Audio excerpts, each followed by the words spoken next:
Prime Minister Pashinyan, coming back to the question I asked at the repercussions of the war of Russia against Ukraine on your country. Thank you. I also would like to express my gratitude to you and for organizing such a format. I agree, maybe it is a historic meeting, but it's very important to identify the content of the history that now is being created, because we can have different outcome, consequences or results, and I think we need to be result-oriented, and that is our approach. And as far as your question is concerned, you know, global instability can make things in our region better, because, you know, for a long time, all international attention is concentrated on Ukraine, understandably, and it creates new risks for our region.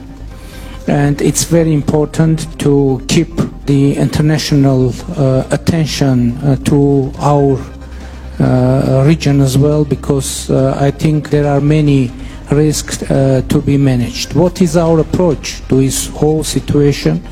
We stayed devoted to our democratic reform agenda, because we believe that democratic reforms, the development of democratic institutions, rule of law, human rights, independent judiciary, etc., would make the overall situation in our region better, and we think that it is a benefit for whole region for us to do our part of the job.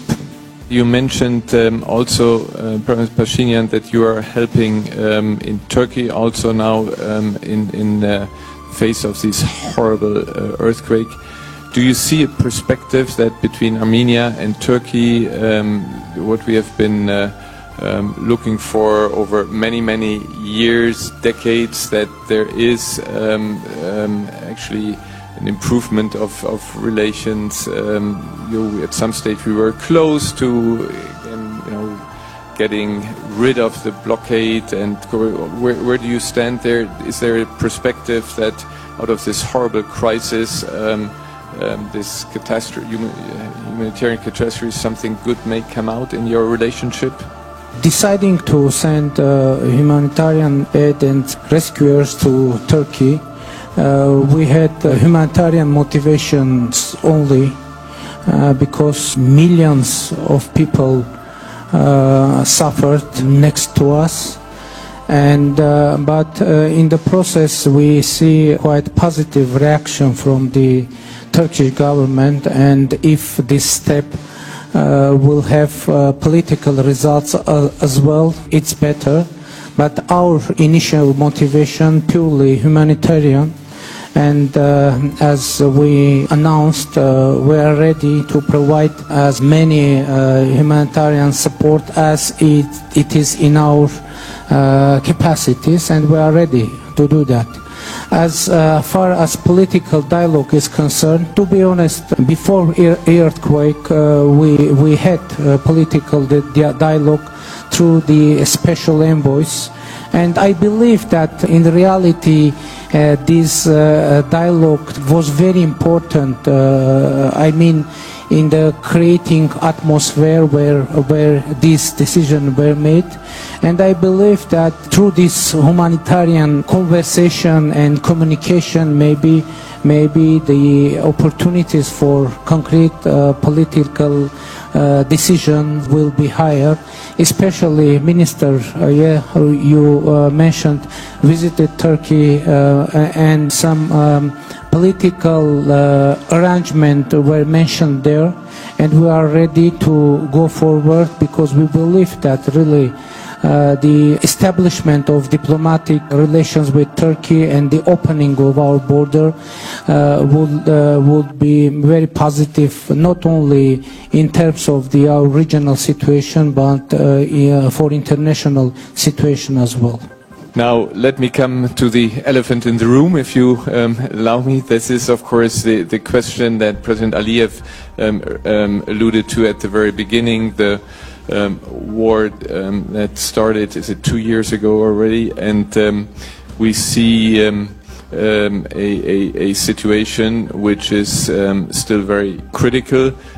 We are not here to do any negotiations, but of course we are, when you look at it, the outside, the international community, we are concerned about the humanitarian situation, and one looks always, as we have been looking right now with regard to humanitarian aid to Turkey, we are looking at humanitarian steps. We see the Lachin corridor that is seen from the outside blocked, and we wonder, and maybe Prime Minister, you can tell us a bit about maybe efforts to have some confidence building measures there to see that somehow the situation improves, and we would of course all, and afterwards I would like to turn to President Aliyev again, we would of course like to see that through some small steps we come to a de-escalation and come closer to a resolution of this conflict.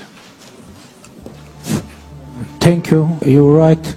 It's already 70 days that the Lachin corridor is blocked, and now unfortunately we have a humanitarian crisis in Nagorno-Karabakh and energetic crisis as well, because electricity supplies to Nagorno-Karabakh have been shut down, and the gas supplies as well have been shut down, and we counted, and during last 70 days the gas supplies were cut at least 10 times, and it is the problem that should be addressed.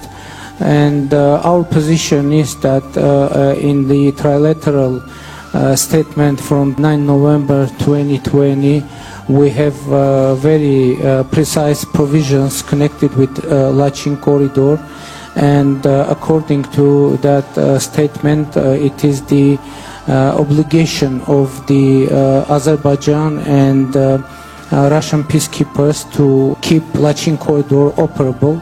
But now, unfortunately, we have totally different situation. And I meant Lachin corridor as well, saying that international attention should be kept on this situation, because we are afraid that continuation of this situation can cause unturnable humanitarian consequences for Armenians in Nagorno-Karabakh. Now, as I said, we cannot replace negotiations here, but I would like to give the Prime Minister Pashinyan, a possibility to react to what he heard from President Aliyev. Thank you. About Nagorno-Karabakh, you know, President mentioned trilateral statement, and on that trilateral statement we have provision. And we have Nagorno-Karabakh on trilateral statement, and we have signature of the President of Azerbaijan under this document, and we have Lachin corridor that should be freely operable. And by the way, according to that trilateral statement, out of control of Azerbaijan, and it is according to the signature of the President of Azerbaijan. And recently, you know, some Armenians children from Nagorno-Karabakh, they tried to travel by bus through Lachin corridor, and they were stopped, and some Azerbaijani persons with masks intruded into bus, and the children there were screaming, and that was the last attempt of the Armenians on Nagorno-Karabakh to freely commute through Lachin corridor. President Aliyev mentioned destroyed mosques. You know, I would like to say that in 2017, in Azerbaijan, several mosques were destroyed for building new roads. And President Aliyev mentioned that several, I don't know how many thousand mosques that were destroyed. And by the way, in the Soviet time, in Azerbaijan, approximately 1,560 mosques were destroyed. And that it was the usual thing for Soviet Union. In Soviet time, churches were destroyed, mosques were destroyed. And you know, Armenians of Nagorno-Karabakh, they shouldn't pay the debts from the Soviet time. And you know, it's very important, it is very dangerous narrative, because I'm afraid sometimes there is an impression that Azerbaijan want to give some religious context to this whole situation. It is very dangerous. There is no any religious context in the conflict, and the proof is that we have very good. And by the way, in our country, we have Muslim minority, and we have in our country acting mosque. And that is the reality. And you know, the wording of Azerbaijan, what is concerning, using the almost offensive wording, capitulation, etc. You know, from a side it can be impression that now Azerbaijan, and that is maybe reality, that Azerbaijan adopted a revenge policy. You know, revenge policy, and maybe that is the policy of Azerbaijan.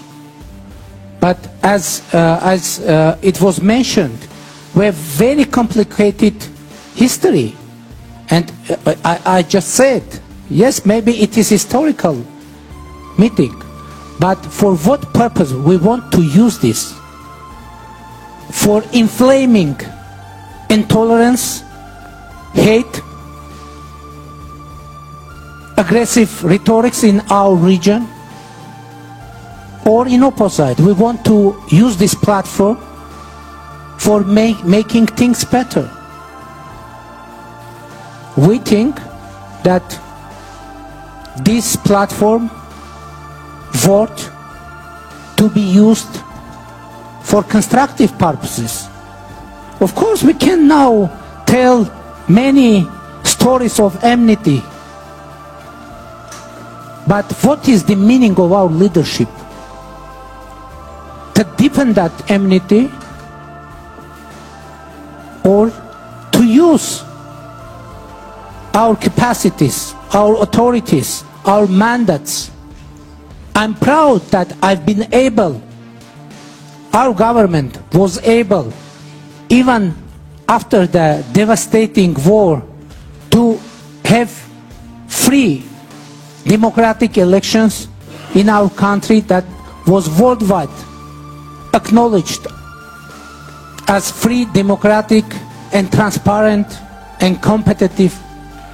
And as I said, from our point of view, is the solution is democracy, the solution is transparency, the solution is dialogue, the solution is respect for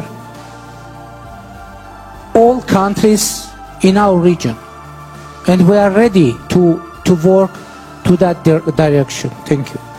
Thank you very much. The question to the Prime Minister of Armenia is, you mentioned a couple of times that collective treaty, security defense treaty organization is not very productive at the moment, and raised this issue that Armenia might be leaving it. So could you dwell a bit more on these prospects? Well, you know, and it was public and transparent.